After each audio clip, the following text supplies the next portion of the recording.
I want to welcome you to this familiarisation for Shared Lives 2024. My name is Louise Mulroney and I'm part of the team at the Association of Children's Welfare Agencies that produces resources to assess and train potential carers. The other members of the team are Jo Roach and Tracy Fleming. I would like to acknowledge that I've recorded this video on the lands of the Gadigal people of the Eora Nation, and I pay my respects to their elders, past, present and emerging. I'd like to acknowledge the connection to country, community and family as central to identity and belonging. Understanding the connection of Aboriginal people to country and supporting Aboriginal children to remain connected to their culture is an important aspect of caring. To do that, we need to acknowledge the pain and racism, both intentional and unintentional, inflicted on Aboriginal people, both in the past and today. One of the results of this is the number of Aboriginal children now in care. Connection to the strength of their community and culture is an essential part of the healing process for these children. So I'll be talking later in this video about how potential carers doing Shared Lives training explore the experience of Aboriginal families and the role of carers in supporting Aboriginal children's connection to culture.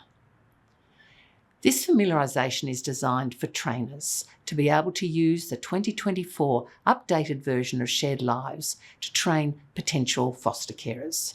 Once you've confirmed with us that you have completed this familiarisation in its entirety, we will include your details on the national database of those authorised to present Shared Lives 2024. We'll then provide you access to the Shared Lives resources. Currently, only the 2024 Shared Lives package to train foster carers has been released. Until the 2024 version of Shared Lives for relative kin carers is ready, you should continue to use the 2021 version of that training tool. Once it is ready, you will be informed and automatically authorised to use it. You will not have to do an additional familiarisation, as it follows the same structure and logic as this version. Once you're authorised to deliver Shared Lives for Foster Carers 2024, you will still need to do some preparation before presenting it. At the end of this familiarisation, I'll highlight the preparation needed. I will start by briefly reiterating what hasn't changed before covering what has changed in this version. When we consulted with people using Shared Lives, there was a great deal they wanted to retain in the 2024 version. But most of this briefing will be going through what is different. You will need to have with you a copy of the Shared Lives 2024 Leaders Guide. I'll be referring to pages in it so you can see the changes I describe. From time to time, I'll get you to pause this video so you can look more closely at particular information. If you have any questions as you watch, jot them down. You may find they're answered, but if not, please contact ACWA to discuss them. Contact details will be on the screen at the end of the video. So, what will be familiar to those of you who have used the previous 2021 version of Shared Lives? Well, there are still two parts to Shared Lives. Part 1 provides an introduction to foster care to assist participants decide if foster caring is right for them. Each of the 8 modules has a key message. Part 2 remains focused on the practicalities of being a carer and should be presented before, but as close as possible, to a child coming to live with the carer. Workbooks for the participants are provided for both parts of the training. They include summaries of the information presented, material for activities, and links to further self-paced learning. It's still expected that an experienced carer will be part of the team presenting Shared Lives. We get a lot of feedback that potential carers really value speaking with a carer and hearing firsthand their experiences. Discussing and applying information is an important part of the Shared Lives learning process. We still provide possible answers for the scripted questions asked of the participants. These possible answers are designed to help presenters be clear about the purpose of the question and the type of information that needs to be discussed. And many of the reflective activities, including stand-up and strings, have been retained. Pop quizzes are included to help reinforce important information. These are designed to be no stress, open book quizzes that can be made a bit of fun by people working in teams and getting small, possibly edible prizes. We have continued to include videos embedded in the slides, though you might be pleased to know that quite a few have been updated. Later, I'll let you know what the new clips are. Guidance for presenting the training in both a group setting and one-on-one is still provided, as well as in person and online. We still provide all the resources needed to run Shared Lives, including handouts, certificates and evaluation forms, though they're updated for the 2024 version. We certainly didn't want to lose any features of Shared Lives that help participants really engage with the training.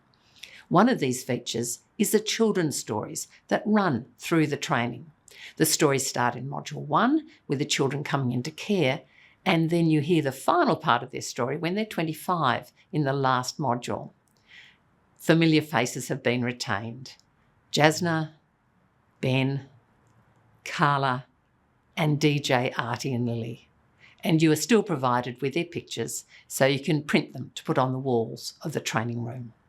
But there are some changed details in the stories. I'll mention them as we go through the details of each module later in this briefing. And another change you may welcome is that all the stories have now been recorded, so that if you wish, you can play them rather than you or a participant reading them. These recordings are embedded in the slides, but the stories remain in written form in the participant workbooks. So, let's get on to the other changes you'll find in Shared Lives 2024. The feedback from the consultations about this update indicated that changes were needed in 4 main areas. The first was the need to have a stronger focus on the general principles and approaches of therapeutic care, with less focus on PACE.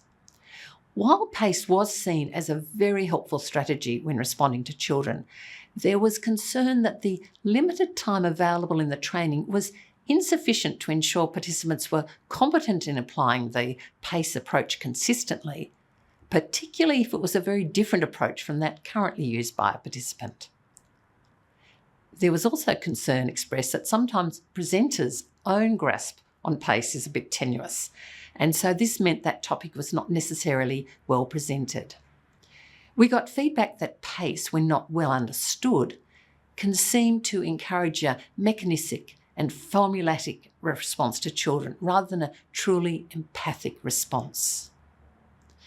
There was general agreement that Shared Lives was an opportunity to help participants explore the underpinning concepts and practice of therapeutic care, rather than concentrating on a single approach such as PACE. So PACE is still included in Shared Lives, but it sits alongside a broader focus on what therapeutic care looks like when providing day-to-day care. Agencies can choose, once a participant is approved to be a carer, to provide further, more intensive training on PACE or to focus on another therapeutic approach. Another theme from the consultation was the need to highlight the role of a carer in helping children in their care to achieve developmental tasks. How carers can help children to master social and cognitive skills was not previously addressed in Shared Lives, but it is a feature of much of the current research and practice when working with children who have experienced developmental trauma. A third and extremely important theme that emerged in the consultation was to integrate consideration of the care of Aboriginal children throughout the training, including information about Aboriginal cultural attachment. A particular focus on Aboriginal cultural identity and the role of carers in promoting that is still included in Module 6, but whenever the training content covers issues that have a particular impact on Aboriginal children, they are now highlighted. As we go through the modules, I'll draw them to your attention. And the final theme in the feedback on the previous version of Shared Lives was the need to be more strengths-based and less jargony in some of the language used. We were challenged to listen to the information from the perspective of potential carers and to tune into their thoughts and aspirations, particularly when we were shaping key messages. We also received very consistent and strong feedback from children who'd been in care, parents of children in care, and Aboriginal users of Shared Lives that some of the language, particularly about carers rewiring children's brains, seemed controlling and was not helpful. It was pointed out that this language cut across the underlying message of the healing role of carers establishing caring relationships with children. Those providing this feedback were not devaluing the need to present information to potential carers about brain development and how children in care can be wired for danger, but they were concerned about how some of the language used in Shared Lives could be perceived. The term intentional healing parenting is used in this new version of Shared Lives rather than the more theoretical terms of therapeutic or reparative parenting that is used in clinical settings. It communicates more clearly to participants the fundamental approach we want carers to take in all their interactions with the children in their care. So I'll be talking about that later in this briefing. So now we will go through the Shared Lives 2024 Leaders Guide. You will see how those 4 main areas of feedback have informed the development of this updated edition. I will also highlight other changes designed to make it easier for you to present Shared Lives. To make this briefing easy for you to follow, the page numbers of the section I'm referring to will be put on the screen. So let's start by opening the Shared Lives Leaders Guide and its introduction section. The first page of the table of contents shows you what's in this introduction section. Much of this was in the previous version of Shared Lives, but you can pause the video if you want to check out this section. Now I want you to look at the key messages of the modules. I mentioned earlier that there are still 8 modules, each with its own key message, which reflects the focus on a broader therapeutic approach and more strengths-based language. Each key message also has a brief explanation to ensure the context is understood. This will help carers and presenters to understand and recall the purpose of each module. So pause the video and take a look at them now. The page number is on the screen.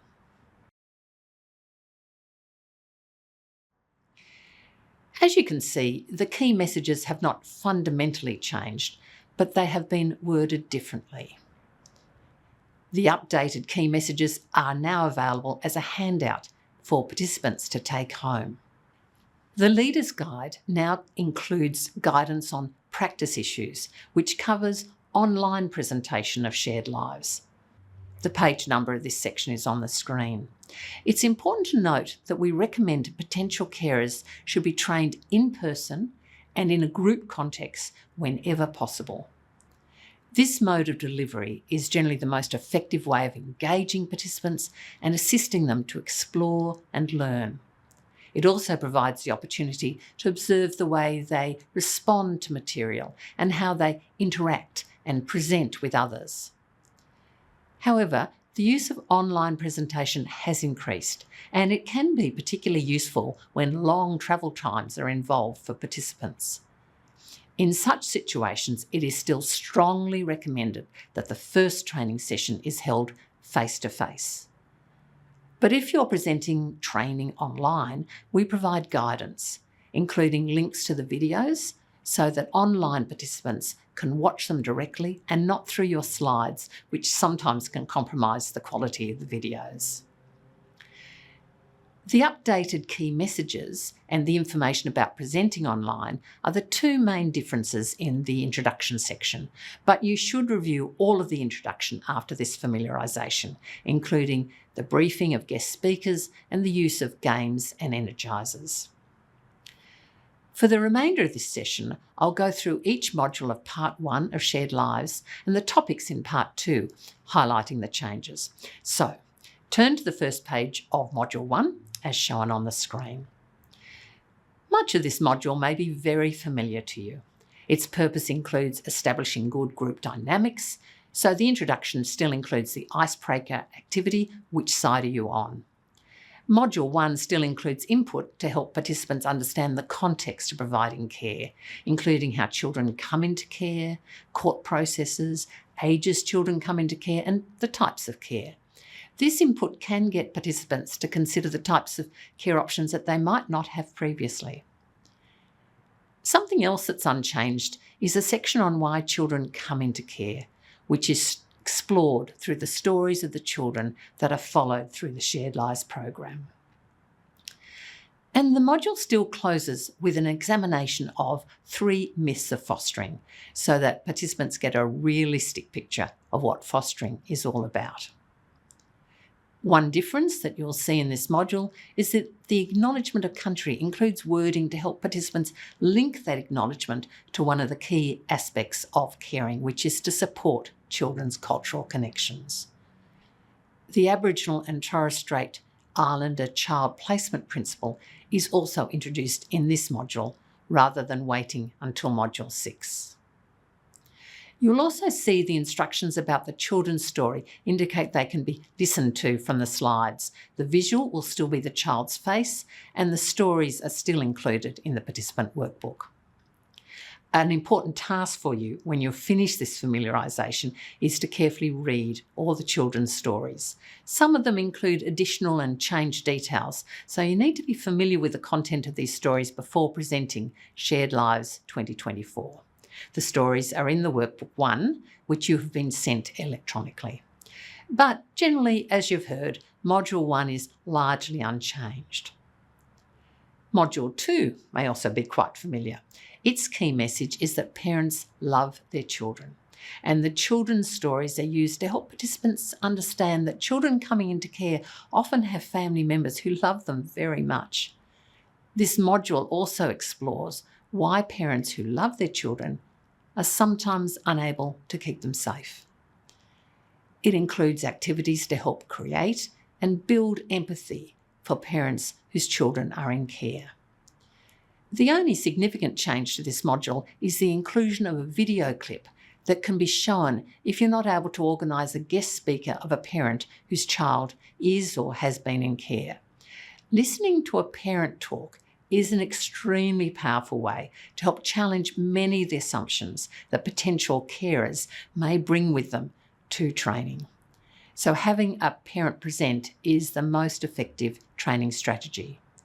But given that many agencies report not having a guest speaker in this segment, we now have included an alternative. It's a video called Positive Regard for Parents. So another task for you before you present Shared Lives 2024 is to watch this video and all the other new ones I'll highlight today. You will notice more changes in Module 3. The page reference for this module is on the screen. The key message in this module is, when children have been through a lot, it may impact their development.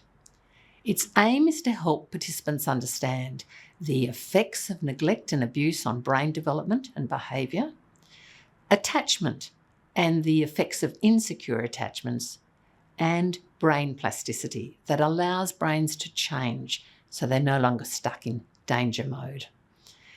The module starts like the previous Shared Lives module did, with the removed video, before moving on to explain the fear responses: fight, flight or freeze. But in Shared Lives 2024, there is now one extra response included. That is the fawn response. When doing the research for the update to Shared Lives, we found a large number of different versions of the fear responses. Some list up to 9 different responses. When we reviewed them, we identified that one response that is reasonably common in children in care that we had not included previously is the fawn response. The fawn response is when a child tries to avoid or minimise distress or danger by pleasing and appeasing the threat. A child responding in this way will do all they can to try to please others. So, along with the fight, flight and freeze images, we've added a fourth one, fawn. The next difference you will see is the way that the effect of childhood trauma on the brain is explored. A new video is used to provide a simple but comprehensive explanation of why children in care may overreact to minor triggers, have difficulty with concentration, attention, learning and memory, and in regulating their emotions. This replaces a stress video with its image of the prune tree. So let's watch the new Module 3 Wired for Danger video.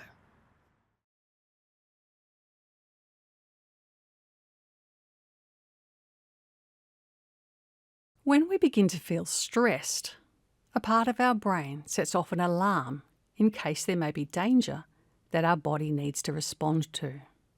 The alarm automatically releases a hormone called cortisol into our bloodstream. This prepares us physically to take action. It increases our heart and breathing rate, raises our blood pressure, and increases our muscle tension. This is our survival system that keeps us safe from danger. It worked well for our ancestors when confronting danger from wild animals. You may already be familiar with some common responses to stressful and dangerous situations: fight, flight, freeze, or submit by fawning. A stress response is a normal, healthy part of being a human. It lets us know that our bodies are working and keeping us safe. For most children, stress responses are short-lived and triggered during minor stress experiences, such as getting an injection or being left at daycare for the first time. However, with supportive adults to help them cope, children will gradually learn how to problem solve and deal with adversity, leading to resilience and the development of a healthy stress response system. But what happens when a child's stress response gets triggered too often without supportive adults to help them? Exposure to stressful events like abuse or neglect can lead to a child's stress alarm becoming oversensitive. This may have begun to happen before the child was even born. Ongoing stressful situations impacting an expectant mother, such as threats of violence, means a baby is flooded with the mother's cortisol. Strong, frequent and prolonged stress before and/or after birth can permanently affect a child's stress alarm, leading it to be on high alert all the time. This can lead to the child experiencing the world as a dangerous place, even when they are safe. This is called hypervigilance. The child's brain is wired for danger. A brain that is wired for danger constantly sends messages that lead to the child feeling on edge and under attack. The child will have strong reactions to what seem like everyday and unthreatening situations when interacting with other children or adults, or the environment around them. Ordinary experiences like raised voices, being left alone for a short while, falling over, or even a familiar smell can trigger a fight or flight or other fear reaction in the child. They are not able to quickly regain their composure when responding to events that have triggered emotions such as anger or sadness. Children whose alarm systems are permanently switched on have developed strong connections within the limbic or lower part of the brain, sometimes known as the emotional brain, as it's where emotional reactions come from.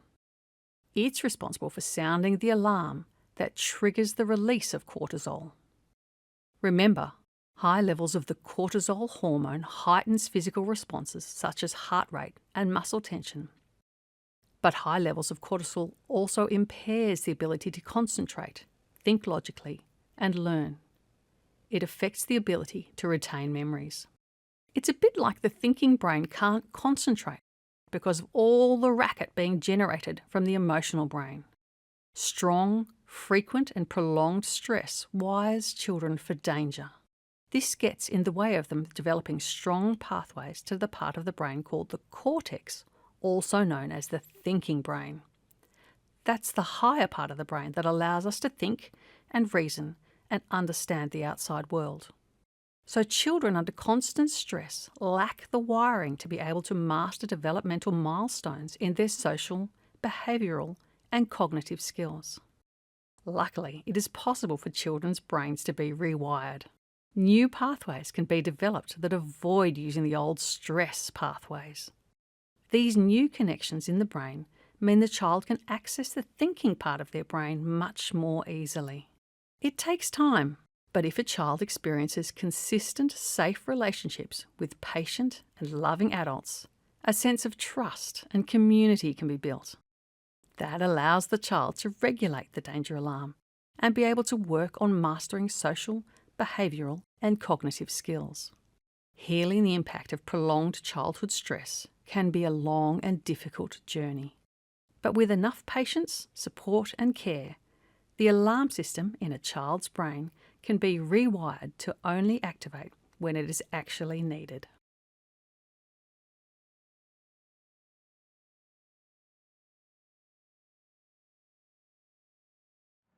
After participants watch this video, they then have the opportunity to respond to it, and its key takeaways are identified.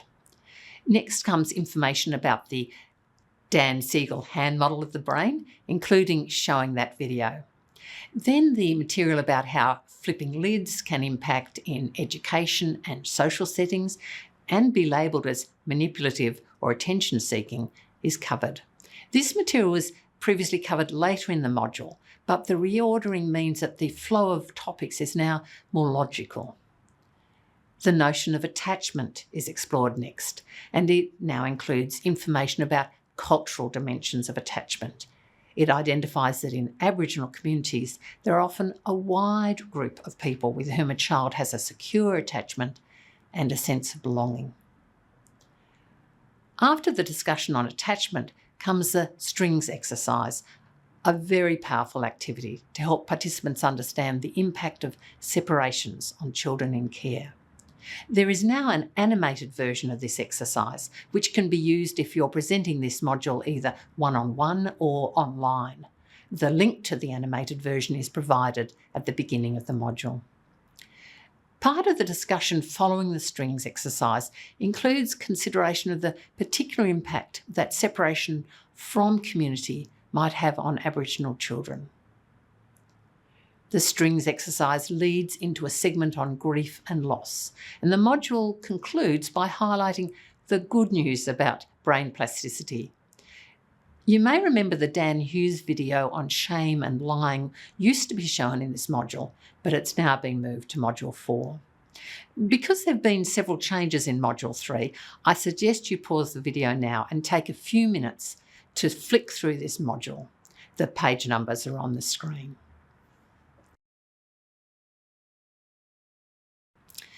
Now on to Module 4, another module with significant changes.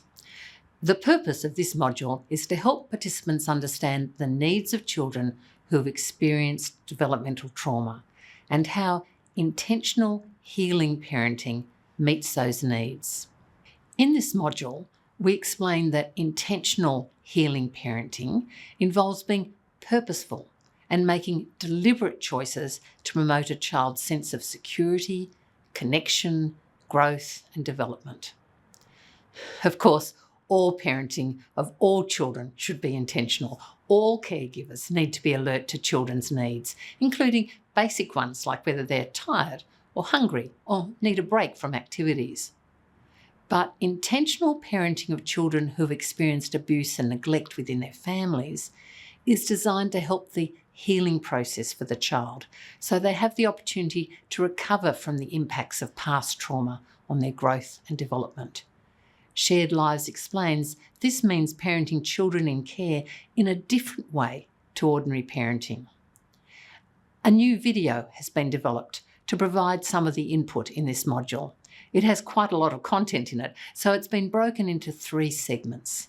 Each segment deals with a different need of children who've experienced developmental trauma and how carers can meet that need through intentional healing parenting. After each segment of the video, the content is unpacked and explored with participants.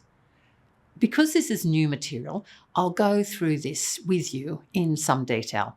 So please turn to the beginning of the outline of Module 4, the page numbers on your screen. You'll see that, as in every module, the opening slide provides the key message for the module, and it's with commitment and time, your relationship with a child can be healing.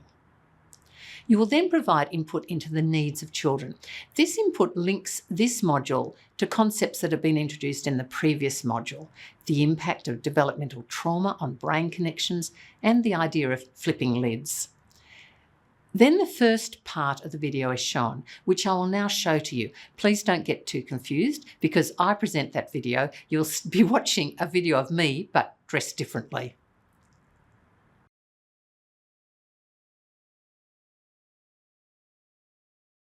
Caring for children who don't feel safe is challenging. Carers will need to be intentional in the ways they connect with children. This includes how they respond and interact with children whose brains and bodies are prepared for danger.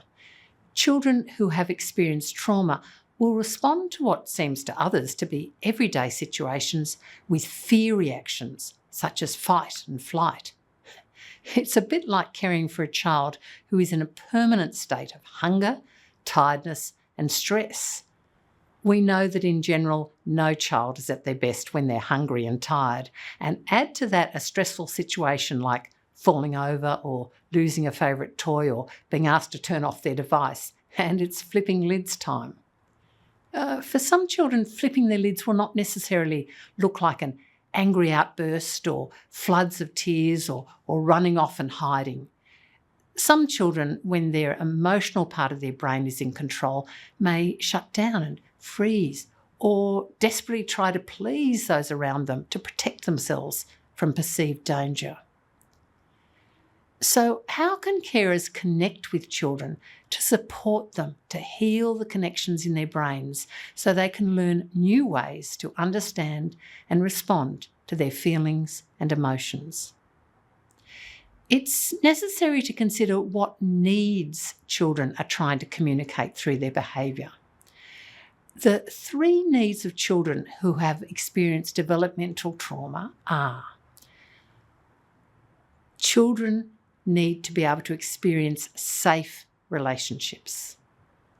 This is where attachments to others come in. Secure relationships, which they can trust, are the main way that children can experience feeling safe. Good carers look for all possible opportunities for a child to experience safety and security, not just with the carer, but with others as well. It is in safe relationships that brains have the opportunity to heal, because children can learn and develop new ways of experiencing the world. The second need is for children to recognise and name their emotions and learn how to regulate them. You don't do this by telling a child to calm down when they're distressed. That is something the child just cannot do. They don't yet have the brain connections or skills to calm down. So what can you do to help the child develop the capacity to manage their emotions? This is what's known as emotional regulation. You need to help the child learn to recognise what emotions they're feeling and to discover new ways to recognise those feelings early so they don't lose control. The third need that these children have is to use the thinking part of their brains. This is all about activating children's underdeveloped thinking brain. These children need to develop thinking brains that will be able to help them learn about keeping their emotions from taking over in everyday situations. We're going to delve a bit deeper into those needs and how carers can meet them. In this part of the video, we'll think about how to help a child feel safe by building safe relationships. Carers should be looking for all possible opportunities for a child to experience safety and security. That is, a trusting relationship with you and with others. Providing emotional support to children by listening to them, accepting their feelings, and being present for them is a really important way of doing that. Carers build trust in relationships by being consistent, reliable, and following through on their commitments. This is not necessarily easy if the child is telling you that they hate you or swearing at you to go away or refusing to come out of their room. Children who haven't experienced safety in a relationship before will resist being dependent on others emotionally to avoid being hurt again. But a child who pushes you away is a child who needs connection before anything else. And relationships are wider than just between a child and their carers. Another important task of carers is to be intentional about promoting the child's other connections, including with their families and peers. For Aboriginal and Torres Strait Islander children and children from other cultures that are built around strong extended family networks, carers should also promote the relationship between the child and all those who are culturally important to them, including community members and elders. The foundation which children need to heal from the impacts of developmental trauma is to experience safe relationships. Nothing that carers do will promote healing if the child does not feel some sense of safety and security.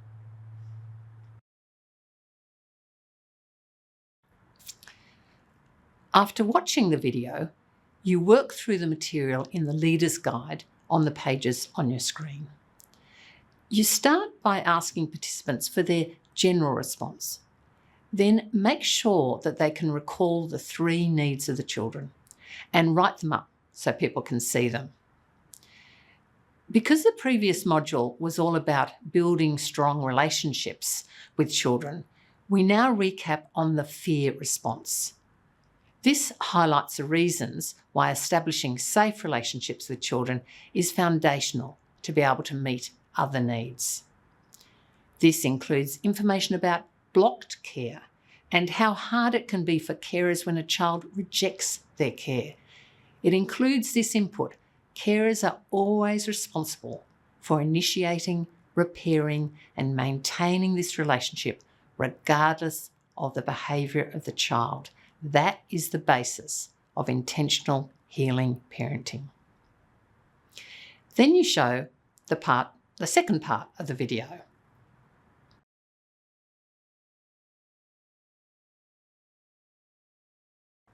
In the first part of the video, we discuss the first need of children who don't feel safe, and that is to experience a sense of safety and security with their carers and with others. The second need is for children to be able to recognise and regulate their emotional responses. Regulating emotions is not the same as squashing down emotions. It's not about avoiding or ignoring emotions. It's about supporting children to build the skills needed to firstly recognise the emotion and then take action that manages the intensity of an emotional response. That's what emotional regulation is. So how can a carer help a child to less frequently use those fast-tracked and well-used connections to their emotional brain? Children need to be supported to be able to recognise the emotions they're experiencing. This helps them to make the connection between what they're experiencing and what they're feeling. When these children are having a meltdown or flipping their lids, they're unable to identify that what they're feeling is a response to danger. They need safe relationships with adult caregivers who can comfort them with both actions like cuddling or stroking them and words like, "I think you might be feeling sad because you haven't been able to see your brother." Identifying emotions is not just something you do when children are experiencing high emotions. You can help children do this by being curious and encouraging children to recognise their emotions in everyday situations. Carers can use visual prompts such as emojis on the fridge to check in with a child when they get up in the morning and other times in the day by getting the child to point to how they're feeling. Once a child can connect and respond to the emotions they're feeling, They are less likely to flip their lids when things are difficult. They are more likely to be able to recognise when they're about to flip their lid and regulate their response to that emotion. A second way of helping children to regulate their emotional response is to establish routines for meals, bedtimes, and other daily activities. You may wonder what this has got to do with helping children feel emotionally regulated. Consistent, predictable routines help children feel safer. They know what's happening next. There are no unexpected surprises in their day-to-day life. Go into an experienced carer's home and you're likely to notice reminders of routines and planned activities. This is one way for a child to know what will be happening and when. Remember, the less unexpected events in the life of a child who is alert for danger, the better. Regular routines that include downtime decrease the number of times that a child's brain senses danger. Another way of helping a child to become emotionally regulated is to look for opportunities to provide soothing and physical comfort to a child. We know that many children in care have not previously received regular physical comfort when going through difficult experiences. Physical soothing, such as patting and stroking, has been shown to help children relax and builds connections with a child. Some carers report that just spending time combing a child's hair can be a soothing experience for children. Initially, many children in care may distrust touch, so it's important to be guided by a child's responses. Initial steps of comfort can include sitting close while watching TV together or reading. Soothing the child, even when they are not showing signs of distress, helps to calm the body of the child. The child can then experience what it physically feels like to be emotionally regulated. Along the same lines, carers can intentionally expose children to situations in which they can relax and not experience stress. Experienced carers look for activities which relax the child and do more of those. Depending on the child, singing or listening to music, being in water, spending time in nature may be ways of building pathways in a child's brain that don't set off fear reactions. Children cannot experience total fear and total joy at the same time, so the more joyful experiences the child has, the better. And carers also need to be intentional about teaching regulation skills.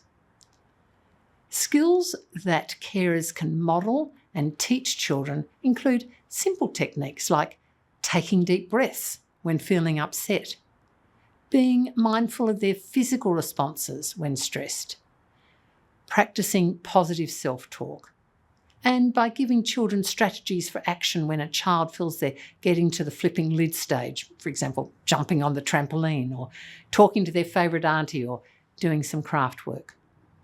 So those are some ways that carers intentionally help a child regulate their emotional responses. It's important to explore the content of this video segment with participants in your training. This is where they practice linking a child's behaviour with the need a child may be expressing through that behaviour. They also practice some of the techniques that carers can use to help children identify and regulate their emotions. Remember that under each question in the Leader's Guide, possible responses are listed in italics. This will help you ensure that the types of information needed to be discussed is covered. If participants do not immediately respond to the question, you should not start going through the list of possible responses. Just repeating information they have seen on the video will not be effective in helping participants understand it. The possible responses assist you to prepare follow-up questions. If, even allowing time and asking the question, there is no response from the participants, then one of the possible answers should be used as a further discussion prompt, such as, "What about X? How might that be relevant?" If you look through the page numbers on the screen, you can see that you use an example of a child who starts crying and kicking the wall when you tell them it's time to get up and get ready for school. You check out with participants what the child might be feeling. You encourage a range of responses to show that there is never is a one-size-fits-all explanation for this type of behaviour. If the group has only identified fear about going to school, useful follow-up questions based on the possible responses could be, how might the child be feeling leaving their carer? Or how might a child's sleep patterns affect their response to getting up? The possible responses are also helpful if a participant gives a response that is not consistent with the material being discussed. For example, they might say, the child could just be playing. To get the discussion back on track, you could say, that's interesting, I hadn't thought of that, but assuming they aren't just playing, what might they be scared or sad about that makes them cry and kick the wall? After discussing the feelings of the child, you then ask why it is not effective to just ask a child directly why they are acting as they do. We need participants to understand that the child themselves is unlikely to be able to identify what they're feeling. Participants are then shown how to use I wonder statements to explore the reason for the child's behaviour. And this is contrasted with an approach that focuses on the behaviour, not the need being expressed through the behaviour. You then take participants through another example of a child who is having difficulty when playing with others, so they get a practice responding to that child.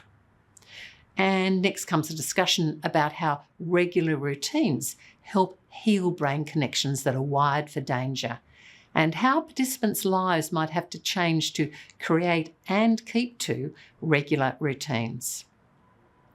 This segment about identifying and regulating emotions ends with participants considering the importance of physically soothing children, even when they're not upset.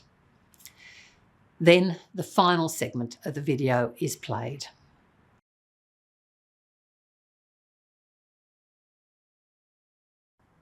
This is the third part of the video, Intentional Healing Parenting.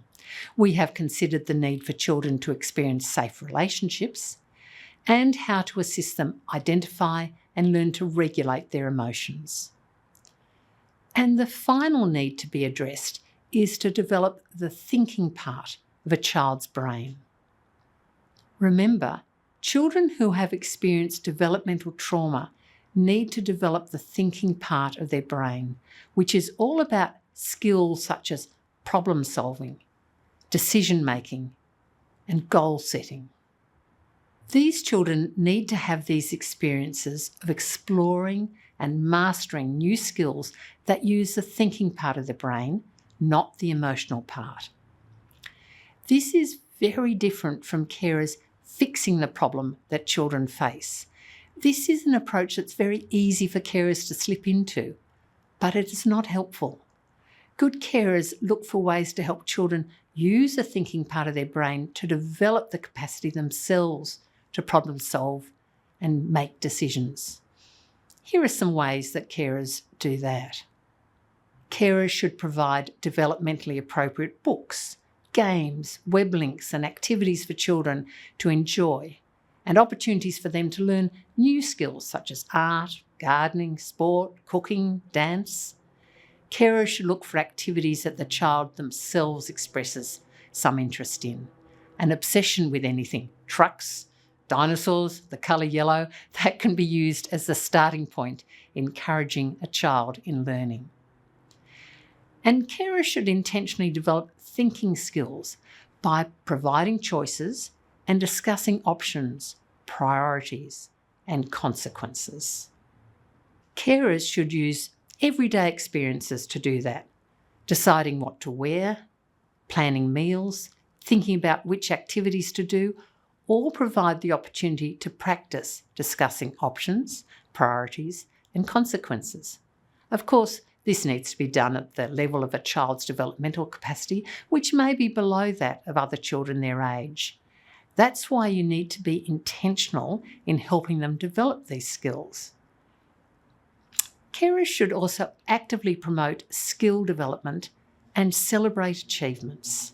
Carers should promote a growth mindset, helping a child believe that their activities can develop with practice. This means encouraging their skill development and celebrating their achievements. A special dinner when the first tomato emerges from the seedling a child has planted. Giving praise when a child has dealt with a difficult situation and was able to regulate their response. A certificate for kicking the ball in a soccer game. A framed photo of the child correctly lining up their toy dinosaurs in order of size. No achievement is too small to celebrate. So, what do children need from carers to heal their brain connections? To experience safe relationships, to help them regulate their emotional responses, and to develop the thinking part of their brains. Healing brain connections so children feel safe. It's that easy and it's that hard. Look at the material you present following that video segment. The page number is on the screen. After getting a response about the video in general and its closing message, there is a brainstorm to help people recall some of the strategies to develop a child's thinking skills. And then the group returns to one of the children's stories to see how some of those can be put into practice, even in the earliest days of a child coming to stay. It's the story of DJ, Artie and Lily meeting their carer June for the first time. You'll remember that story from the previous version of Shared Lives.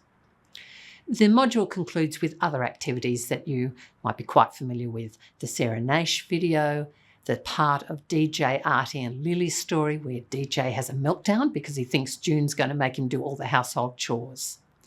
These activities help reinforce the information in this module and provide good examples of intentional healing parenting. Because this marks the halfway point in the training, it's often the end of day one of the training. Josh Shipp's video is shown as it's another illustration of the healing impact of persistent, consistent caring on a child in care and helps end the module on an inspiring note.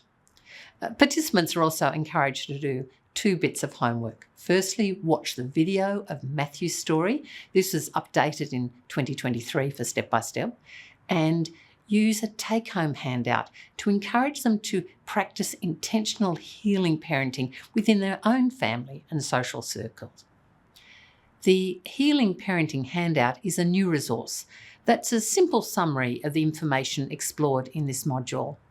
This resource is part of the Shared Lives 2024 package that will be shared with you.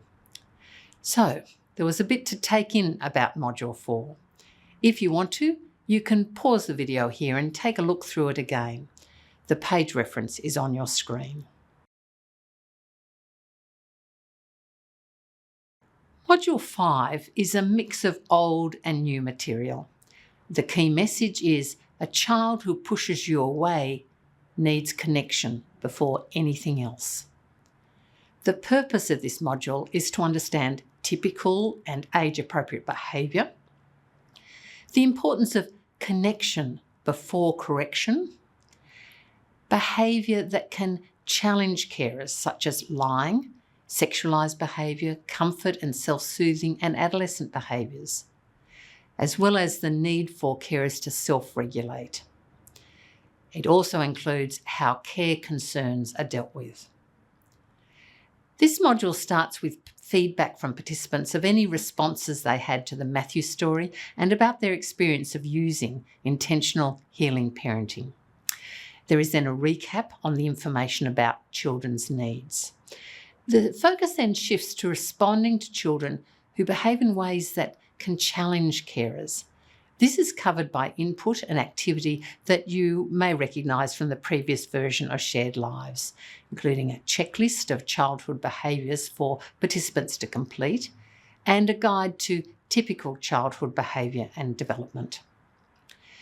There is a segment recapping the material from the previous module that was covered in the Wired for Danger and the Flipping Lids videos. Remember, Repetition is a fundamental tool for reinforcing information, regardless of how long it's been since participants completed the previous modules. Ben's story is then used, as it was in the previous version of the Shared Lives, to contrast the responses of a substitute teacher wanting to correct Ben with his carer, who is always looking out for ways to connect with him and respond to his needs, not his behaviour. This activity is now structured around the 3 needs of children: for safe relationships, to regulate emotions, and to develop thinking skills. The focus is on the use of intentional healing parenting. Information is then presented on some types of behaviour that carers can find challenging, as well as sexual behaviour, comfort and soothing behaviour and adolescent behaviour. Shared Lives now includes lying as one of those behaviours because many carers struggle when children consistently lie to them. This is where the Dan Hughes video on shame and lying is shown, and there is a discussion about why children do not trust their carers enough to be honest with them. The rest of this module focuses on when carers flip their lids, and this is where PACE is introduced. There is a brief introduction to the PACE qualities. The PACE cats are still featured in the slides and in the participant workbook. Participants are encouraged to look further into the PACE approach, and so there is a link to another Dan Hughes video in the participant workbooks. The module ends with consideration of a potential impact of a carer flipping their lids, which is that they do not respond appropriately to a child. This material includes how concerns about the behaviour of carers are dealt with. Given the changes in this module, you may want to pause this video now to look through the outline of Module 5. The page numbers are still on the screen. Module 6 still focuses on identity and culture, with the key message: children need connection to culture. The purposes of this module are to understand that children in care already have a family and a culture, to appreciate why children need to stay connected to their parents and family, and to understand the importance of children remaining connected to their culture, as well as to identify specific cultural considerations for Aboriginal children. The page numbers for this module are on the screen. The start of the module is quite similar to the previous version of Shared Lives, though the individual identity map exercise that was then discussed in pairs has been replaced by a more general group activity: what makes me, me. There were concerns that the mapping exercise was not the most appropriate way to consider identity for some people who did not know or had been cut off from their family or community connections. The module still covers the importance of children in care connecting to families, life story work, confidentiality, and the possibility of children resisting building their cultural connections. When exploring building connections with families, the story featuring DJ, Artie and Lily is still used, though additional details are now included about how their carer June contributed to the children's connection to culture. The story of Jasna and her mother and their connection now acknowledges that when parents are on a limited income, that can have a significant impact on the time they have with their children. The material on the experience of Aboriginal children and communities has been expanded. This is a section where an Aboriginal guest presenter should be involved if none of the Shared Lives presenters are Aboriginal. They may choose to present the material as it is provided, or they can shape this section to share in their own way aspects of Aboriginal culture and history that carers need to be aware of. It's important to note that this segment of Shared Lives is not sufficient to prepare people to care for Aboriginal children. Turn to the page number on your screen. You can see we identify that further learning will be needed to care for an Aboriginal or Torres Strait Islander child. That learning must be presented in an interactive format with Aboriginal presenters. It must explain the historical government policy, legislation and practice and how that continues to impact on Aboriginal people and community. It should discuss Aboriginal identity, and it should cover cultural awareness and values, as well as provide an in-depth exploration of how carers can support the cultural connections of the child in their care. This training and learning can be completed after a carer is approved, but before they care for an Aboriginal child. If the session is conducted using the Leader's Guide, it includes the previous Stolen Generation video and the story of the past generations of DJ, Artie and Lily's family. The Aboriginal guest presenter can share their own story of the way that practices that have damaged the connection between Aboriginal people and their culture affected them and their family, and what it means for them to be connected to country and culture. If the Aboriginal presenter prefers, an alternative video has been provided for this segment.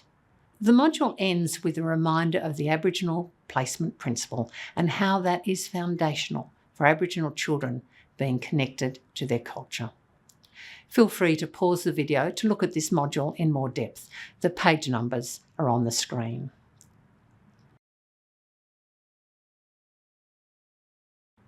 The key message for Module 7 is being a carer will change your life. This module is largely unchanged, though the children's stories include a few more details.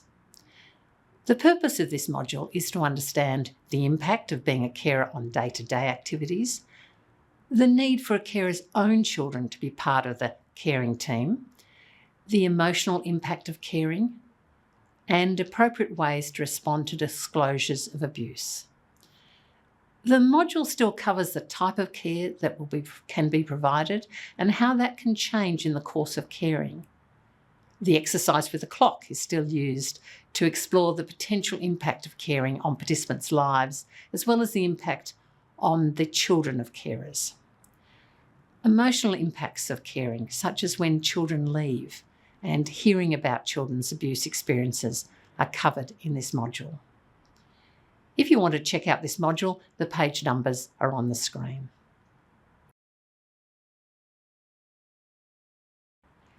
Module 8 now has the key message, we are stronger together. But it's very similar to the Module 8 in the last version of Shared Lives. The purpose of this module is to understand the purpose and benefits of working with others, getting support when children leave care, and how carers can build resilience. This final module starts with a recall of the myths exploded in Module 1 to reintroduce the idea that good carers take help when it's offered and proactively seek out help. The section on teamwork still includes the jigsaw exercise, but the instructions have been slightly reworded. This is to ensure that presenters understand that the participants are not expected to put the jigsaw together. That's a bit much to ask participants at the final stages of the training. It's the presenter who should get the 4 pieces of jigsaw at the end of the group activity and blue tack it in place to reveal the shape of the child at the centre of the puzzle. Even for experienced presenters, this can be a challenge as well at the end of the training. So we include a picture of the completed jigsaw in the Leader's Guide to help make sure you get all the help you need in putting it together. This is the module that explores future planning and leaving care, and where the final part of the children's stories are heard. The stories now include advice that children in care would like to provide new carers. All the advice included in these stories came directly from young people who have been in care. This module finishes with sharing ideas for building carer resilience and providing take-home messages and certificates for participants who have, like you, now gone through Part 1 of Shared Lives. If you want to check out Module 8 before we go on to look at Part 2 of Shared Lives, the details are on the screen and you can pause now.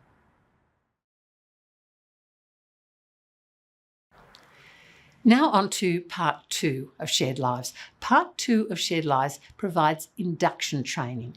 It's designed to provide information about policies and procedures relevant to providing care for a child. While part 1 and part 2 of Shared Lives can be run back to back, it's preferable to present Shared Lives training in 2 quite separate blocks, with part 2 much closer to a care arrangement commencing. Part 1 is delivered before an applicant's suitability to be a carer is assessed, but Part 2 is best delivered once a person has been assessed and it's confirmed that they're suitable to be a carer. This is because Part 2 includes some very practical information carers need before a child comes into their care and then once a child arrives. It also briefly addresses considerations when children leave a carer's home.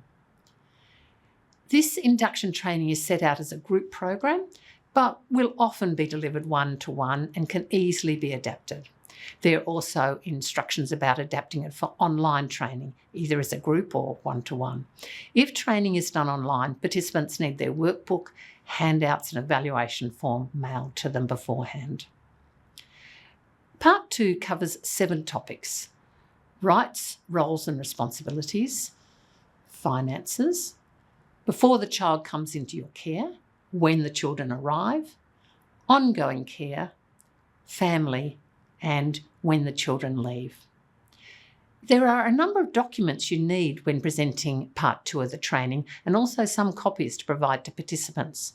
You can pause the video and look at what is covered under the topics and the list of documents you need to provide. The list includes the web addresses to download the documents that are not your agency documents or are not provided as a Shared Lives resource. The page numbers where the topics and documents is listed is on the screen. I'm not going to go through the topics in any detail as the material is relatively straightforward. It is important for you to note that in part 2 of the training, you provide information about your own agency's policies and procedures. So you will need to do preparation prior to presenting Shared Lives to ensure you're providing participants with up-to-date information. There is also information in the topic outlines that reflect legislative or other requirements of bodies outside your agency. This information will be kept up to date by AQUA, so if any changes occur, we'll notify you and provide you with updates for the relevant section of the training. Some of the information provided in Part 2 of Shared Lives induction training is deliberately repeated from Part 1. Research on adult learning reminds us that carers need to be exposed to new information on several different occasions before they will remember it. And important information is best delivered at the time that it's most relevant and will be put into practice. So in Topic 5, we hear again the story of DJ, Artie and Lily and how June welcomed them into her home. If there's been more than a 4-week gap since they first heard it in Part 1 of the Shared Lives training, participants will listen again to the Wired for Danger and the Intentional Healing Parenting videos. Other information that's repeated is about types of care and the court process that lead to children coming into the different types of care, as well as information about responding appropriately to children who talk about their abuse experiences. So that's a very brief rundown on Part 2 of Shared Lives. You can pause the video now if you want to look through the guide to conducting Part 2 of the training. The page numbers are on the screen.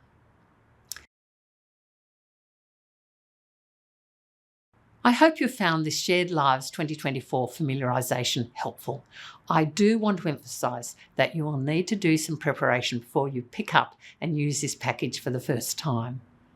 Look through the introductory section of the Leader's Guide as a refresher about the practice issues involved in presenting Shared Lives training effectively. Read each module and topic carefully. Watch the videos, listen to the children's stories. While some material may look the same on a quick glance, there are often small changes to update information or make it clearer or flow more logically. We're now at the end of this familiarisation. Once you've confirmed with us that you've completed this familiarisation in its entirety, we will then add your name to the national database of people who are able to present Shared Lives 2024 to potential carers. You'll also receive an email that confirms you have completed this familiarisation with a link to access all the Shared Lives 2024 resources, including the Shared Lives PowerPoint slides with the videos and the children's stories embedded into it. The details of how you do that will be in the email. As always, we here at AQUA welcome your feedback and suggestions for improvement for the next edition. We're also very happy to answer questions about Shared Lives, especially if there was something you hoped to find out from this update but didn't. The contact details for us will be on the final screen. Tracy, Joe and I from the AQUA team have enjoyed working on Shared Lives 2024 with so many people who gave us such great guidance. We hope you enjoy using it.